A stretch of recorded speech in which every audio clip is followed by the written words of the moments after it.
Hey, what's up everybody? TooTallToby here, and today I am excited to announce some new functionality in the Practice Models app. You can now retry previously completed challenges. So here you can see I'm at TooTallToby.com. I've got this Practice Models app up at the top here, TooTallToby.com/practice. And you can see that in this app, we've got quite a repository of 2D to 3D challenges for any 3D CAD user using any 3D CAD system. Can you take a 2D drawing and turn it into a 3D model and calculate the correct mass? And you can see here that up at the top of these challenges, I've only completed the first challenge and the second challenge. Let's click into that second challenge, and we can see here that in the second challenge, there have been 1,029 people who have completed this model, and I am one of those people. When I did this model, I completed it in 24 minutes and 2 seconds. Well, if we look at that list of 1,029 people who've completed this model, the average time is 15 minutes and 49 seconds, and I would love to get another shot at this thing to see if I can get my time down a little bit lower and maybe get a little bit closer to that average time. Well, great news for everyone. We can now do this in the Practice Models app. You can see that now we've got this nice try again button.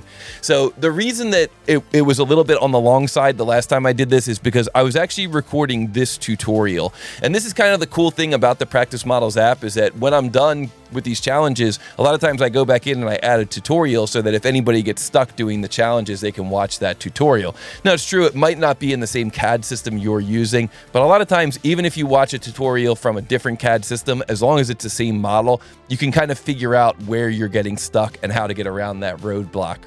But this time what I'm going to do is I'm going to do kind of a bonus tutorial video. This one's going to be more of a speed run. So let's get into it here with this model. Like I said, I'm just going to kind of let you watch that previous model if you want to get some of the theory and some of the planning. And instead today, I'm just going to focus on kind of modeling it at my normal speed, which is, kind of speedy. So here we go. I'm going to click try again. And once I click try again, I'm going to click reveal drawing. You can see now the clock is running. What is the mass of this part in XXX grams? And when we did this model the last time, when we did this challenge the last time, we decided that our first sketch is going to be here on the top plane. So it's going to be a rectangle, which is 118, here's the 118, by 54, and our origin is going to be located here. Our second feature is going to be this tombstone shape. Our third feature is going to be this cut extrude. Our fourth feature is going to be the counterbore for that cut extrude. Normally, I'd probably do that as a whole wizard, but I want to follow the same workflow I used in that other tutorial video. Our fifth feature is going to be a mirror, where we mirror that tombstone and the counterbore across. Then we're going to add this slot across the bottom.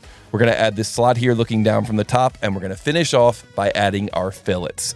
So it's always important to have a game plan. I hate to burn off the clock here for 50 seconds, but I really think it's important to have a game plan every time. And so I just did want to take that extra minute to explain that to all of you. If that sounds good to you, be sure to hit the like button on this video.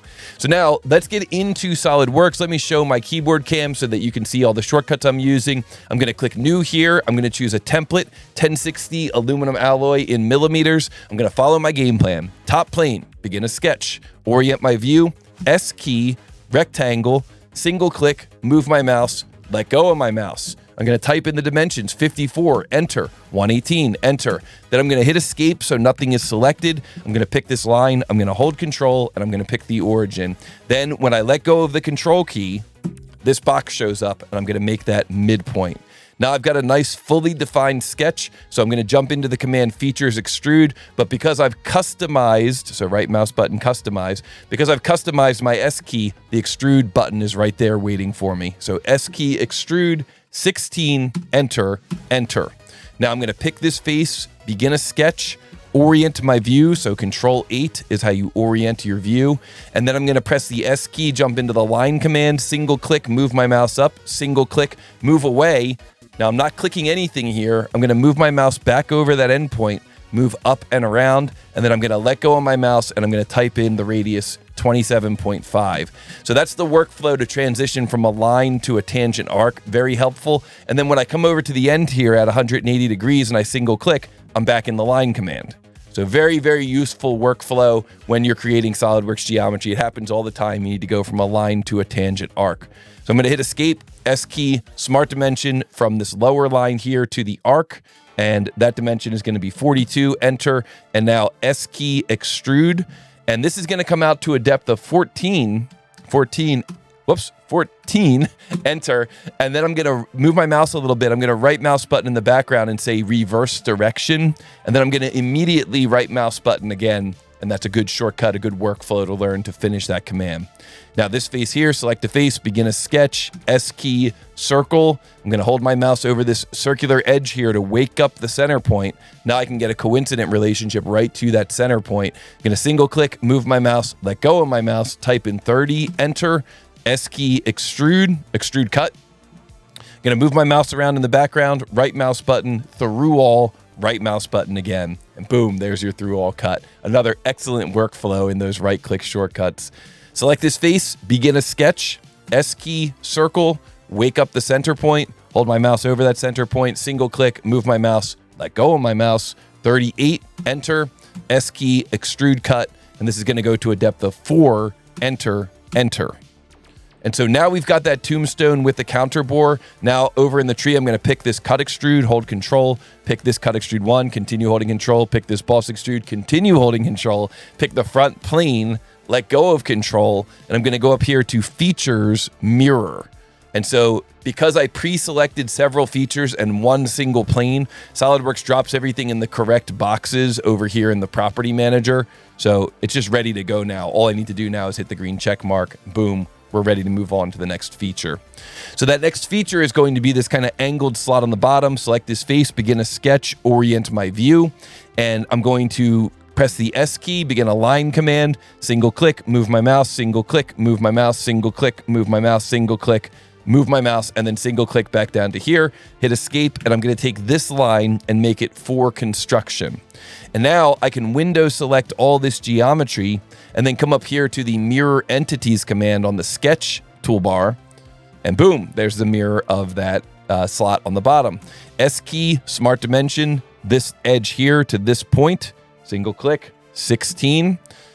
This lower edge here to this line, single click, 60. This lower line here to this line, single click, 8. And now S key, extrude cut, and then right mouse button in the background, through all, right mouse button again. Love that workflow. Right mouse button, left mouse button, right mouse button. Awesome workflow. And so now we're going to pick this face here, begin a sketch, orient our view. S key, we're going to begin a slot command, straight slot here. Make sure you're horizontal to the origin. That'll create that coincident relationship to the origin, which is what you want.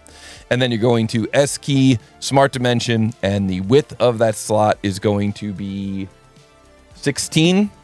And then for these final dimensions here, you're going to pick this edge, then you're going to hold shift and then pick the arc, and that gives you the dimension to the tangency point. So shift is the trick there. 9, and then you're going to hold shift, pick this arc, continue holding shift, pick this arc over here, and then you can let go after you pick that second arc, single click, and then that's going to be 99, tangent to tangent. That's the shift key that lets you do that. And so now we can S key, extrude cut. We can right mouse button in the background, through all, right mouse button again, and there we go. Now we have cut through that model, giving us that slot across the main face of the model. So now all that's left is to add the fillets. So for the fillets, we're going to S key fillet, and the radius of the fillet is the first field that's highlighted. So now I can immediately type in 12, enter, and I can pick this edge and this edge, and then just press enter on my keyboard. And then there's a shortcut. If you don't do anything, don't touch the mouse, don't zoom, don't do anything else, and then you press enter again, SolidWorks repeats the previous command. So now I'm back in the fillet and the radius is highlighted. So this new radius is going to be 6, enter. And the edges I'm going to pick are going to be these 1, 2, roll the view around, 3, 4. And we can see that because of tangent propagation, that fillet is wrapping up and around. So we're going to turn off tangent propagation, and then we're going to hit the green check mark. And in my template, I've set up a sensor. So you can see here is the sensor. So I'm going to press Control Q, and the sensor is coming up with a mass of 309.24. So let's go back into the Practice Models app here. Let me roll back a little bit here. I'm zoomed out a little bit. 309.24, enter. And look at that. Congratulations. This answer is correct, but you already knew that as you have completed this practice model before.